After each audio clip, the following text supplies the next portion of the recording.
নারী লোকে কষ্ট দেওয়া পুরুষের স্বভাব, এই যুগেতে ভালো পুরুষ পাওয়াটাই অভাব।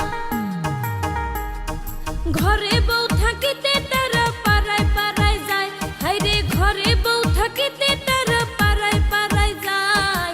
এসব কথা কইতে গেলে নারী হয় খারাপ, ওরে এসব কথা বলতে গেলে নারী হয়